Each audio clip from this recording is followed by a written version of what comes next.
Agora, pessoal, nós iremos direcionar a nossa discussão a respeito do trabalho por meio de essa relação termo, a relação da termologia e trabalho, tá bom? Então vamos lá. Primeira coisa, como que é o trabalho numa transformação isobárica? O que é mesmo uma transformação isobárica? Exatamente, pressão constante. Então, uma transformação isobárica, eu sei que é aquela que eu tenho uma pressão constante, ok? Então, olha só, para a gente entender, observe essa relação que nós temos aqui. Imagine que um gás ideal, contido num cilindro de paredes indeformáveis, e ele contém ali dentro dele um êmbolo móvel de massa desprezível e tem uma certa área A, como se fosse uma seringa. Sobre esse êmbolo há um corpo que tem uma certa massinha ali dentro. O gás ele pode sofrer transformações, porém, como a sua pressão permanece constante, ela não varia, porque ela não varia com o peso colocado sobre ele. Apostila 15, Lucas. Considere, então, que inicialmente você tinha ali P, a pressão desse gás, VI era o seu volume inicial e TI a temperatura inicial. Quando a gente aquece, a gente fornece calor a esse sistema, o gás ele vai sofrer uma expansão e o seu volume vai passar a ser esse volume final e ele vai ter uma temperatura final. Todo mundo concorda que isso aqui é fato que iria acontecer? Conforme eu forneço calor, eu forneço energia, começa a aumentar o grau de agitação ali desse gás, e esse gás vai querer o quê? Se expandir. Então ele empurra esse pezinho um pouco ali para cima. Aí o que, que nós temos? Lá na mecânica, nós estudamos que o trabalho fede e coça a bolinha, ou seja, o trabalho era força vezes o deslocamento vezes o cosseno do ângulo entre a linha de força e a linha de deslocamento. Como nesse caso eu tenho a força para cima e o deslocamento para cima, o ângulo entre a força e o deslocamento era zero. E eu sei que cosseno de zero é igual a. Então, o que, que sobra? Que o nosso trabalho ele é força vezes o nosso deslocamento. Só que outra relação que nós temos também é que o que é a nossa pressão? Nós já estudamos que pressão é igual à razão entre a força aplicada sobre uma determinada área. Então, quando eu faço essa multiplicação cruzada, eu encontro que força é igual a pressão vezes a área. Então, ao invés de eu escrever força, eu escrevi pressão vezes a área. Porém, pessoal, lá da matemática, lembra que esse êmbolo que nós temos aqui como se fosse uma seringa, vocês concordam comigo que ele tem o formato de um cilindro? Se a gente analisar a seringa como um todo, ela não tem o formato de um cilindro? Então, vamos lá. E o que, que eu encontro do meu cilindro quando eu pego a área da base vezes a altura? Porque esse deslocamento é a própria altura. O que, que é a área da base vezes a altura do cilindro? Volume! Então é o volume. Então, ao invés de eu multiplicar aqui, olha só, área da base vezes a altura, eu tenho que essa área da base vezes a altura é o nosso próprio volume. Então, o trabalho, quando nós falamos de uma relação envolvendo gás, o trabalho é calculado como sendo P delta V. Ou seja, o trabalho depende da pressão e da variação do volume. Então, é apenas para demonstrar essa equação, que o trabalho ele vai ser dado pela pressão vezes a variação do volume. Aí, pessoal, isso aqui é tudo consequência que quando você interpreta a física do trabalho, desde a mecânica, que associando também ao gás, é fácil de você compreender. Porém, a maior parte das vezes que você for trabalhar com trabalho, olha só que bacana, né? Você vai fazer a análise pelo método gráfico. E como que vai ser nesse caso? Aqui eu tenho uma expansão isobárica. Transformação isobárica é aquela que tem a pressão constante. Então, eu tenho um gráfico PV. O que é um gráfico PV? É um gráfico de como a pressão varia de acordo com a variação do volume. Então, nesse caso, como eu tenho uma expansão, olha só o que aconteceu. Aqui nesse ponto eu tinha uma certa pressão. Deixa eu até pegar outra cor aqui para explicar para vocês. Ó, nesse caso aqui, eu tinha um certo valor de pressão, certo? E esse valor de pressão eu tinha um certo volume inicial. Aí o que, que eu fiz com o meu volume? Eu aumentei o meu volume. Meu volume veio até aqui, olha só. Mas a minha pressão ela permaneceu constante, porque o meu volume varia em X. Então aqui, ó, na horizontal, ele estava aqui, variou para cá, porque ele fez uma expansão. E a minha pressão ela tinha um valor inicial e permaneceu o mesmo. E como que nós trabalhamos para determinar pelo método gráfico esse trabalho? Nós já vimos que o trabalho ele é dado pela pressão vezes a variação de volume. Então, trabalho é igual a P vezes ΔV. Então, quando nós queremos determinar esse trabalho, nós temos que o trabalho realizado pelo gás ele é calculado simplesmente pela área dessa figura. Então, quando eu calculo a área dessa figura, eu vou encontrar o valor equivalente de seu trabalho. Por que eu vou encontrar? Porque quando eu pego e calculo a área disso aqui, que figura que é essa? É um quadrilátero. Então, a área, que é igual ao trabalho, ia ser igual a base vezes a minha altura, beleza? Então, quanto que é a minha base? A minha base, você ia ver quanto que variou daqui até aqui. O tanto que variou do volume inicial e do volume final é o seu próprio ΔV. Então, a base acaba sendo o seu ΔV. E o que é a altura? É o valor que você tinha da sua pressão. Então, olha só, trabalho é pressão vezes ΔV. Você acaba de comprovar que realmente esse método é um método válido. Aí aqui, pessoal, nós temos a expansão isobárica, igual nós falamos, e se fosse uma compressão isobárica, eu teria um trabalho negativo. Isso é uma relação que você sempre tem que lembrar. Quando eu falo de uma expansão, o meu trabalho é positivo. Quando eu falo de uma compressão, o meu trabalho é negativo. Isso vem daquela relação que nós vimos aqui, ó, da nossa tabelinha. Tá bom? O método de calcular é o mesmo, calcula pela área, mas daí um você tem um valor positivo, outro valor negativo.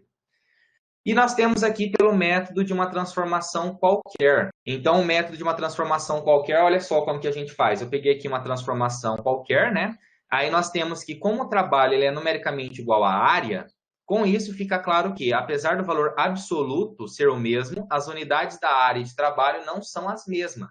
Então, sempre que você tiver um aumento de volume, ou seja, uma expansão, o trabalho é positivo, e caso ocorra diminuição de volume, uma compressão, você tem um trabalho negativo, ok? Então, quando o sistema ele sofre uma transformação em que sai de um estado termodinâmico, igual aqui nesse caso, ele saiu aqui desse pontinho A, aí ele fez o quê? Foi até lá no B. Depois ele fez o quê? Veio até no C. Depois ele veio até no D. E depois ele retornou para o A.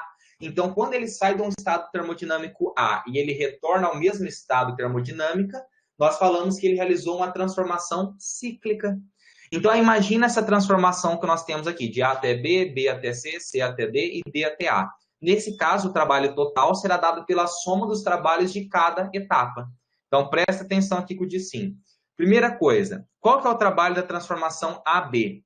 De A até B, pessoal, teve variação do volume? Não. Por que que não teve? Porque, olha só, eu tinha aqui um valor de volume, eu podia pegar ele equivalente aqui embaixo, que ia dar certo um voluminho aqui, e aqui em cima eu teria esse mesmo valor de volume.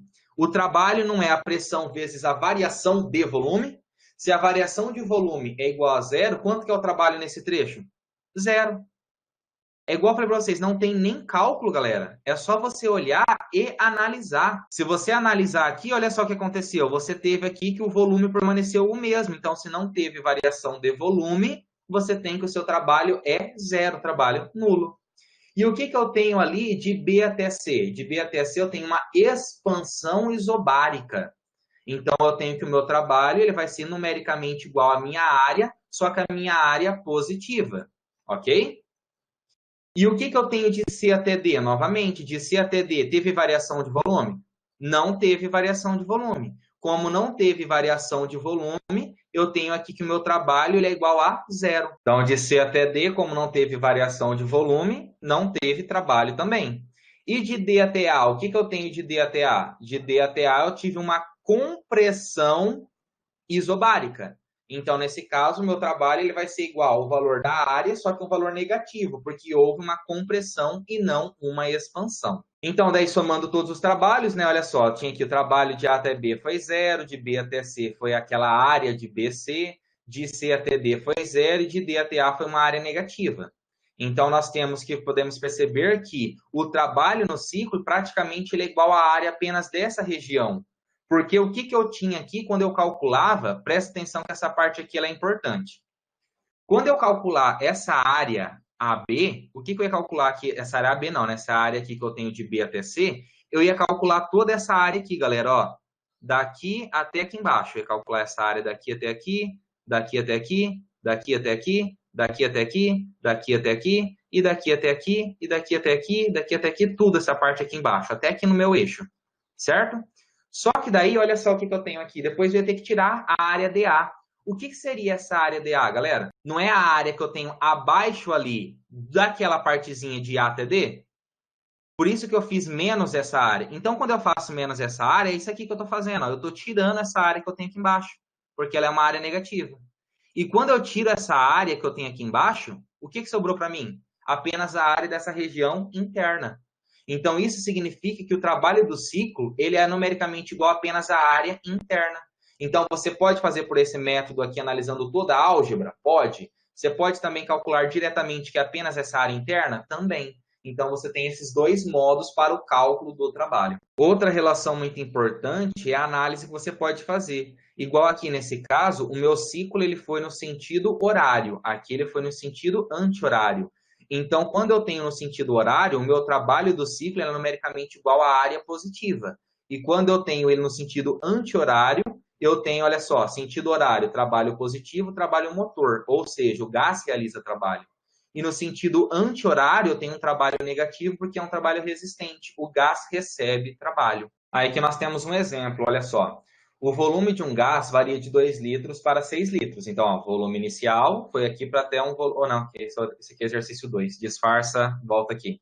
O volume de um gás varia de 2 litros para 6 litros sobre uma pressão de 2 atm. Aí você tem que 1 litro é 10 a menos 3 metro cúbico e 1 atm é igual a 10 a quinta newton por metro quadrado. Determine o trabalho realizado pelo gás expresso em joule. Então, primeira coisa, eu sei que o trabalho é a pressão vezes a variação do volume. Então, qual que é a minha variação do volume? É o volume final, que o exercício falou que aumentou para 6, menos o volume inicial, que era de 2. Então, 6 menos 2 deu 4 litros. Como 1 litro é 1 vezes 10 a menos 3, 4 litros vai ser 4 vezes 10 a menos 3, apenas fazendo a conversão para o sistema internacional. Então, o trabalho é igual a pressão vezes a variação do volume. Então, o trabalho será igual a pressão 2 vezes 10 a quinta, porque eu tenho que a pressão ali era uma pressão de 2 atm, e 1 atm é 1 vezes 10 a quinta. Então, 2 atm, 2 vezes 10 a quinta. Então, 2 vezes 10 a quinta, vezes 4 vezes 10 a menos 3. 2 vezes 4, 8. 10 a quinta com 10 a menos 3. Mantém a base, somos expoentes. 5 mais menos 3, 2. Encontrei esse trabalho de 8 vezes 10 a segunda joules. Aí aqui no 2, ele já me dá pelo método gráfico, né? Ó, então, a pressão de um gás ideal varia com o volume de acordo com esse gráfico. Calcule o trabalho que o gás troca com o meio durante a compressão. Compressão. Se é compressão, eu sei que o meu trabalho é negativo, primeira coisa. Porque eu tinha um volume e ele diminuiu o valor do volume. A seta está aqui para o lado da esquerda. Então, nesse caso, significa que eu tenho aqui uma compressão. Então, olha só, eu tenho que calcular o trabalho que o gás troca com o meio durante a compressão do estado A e B.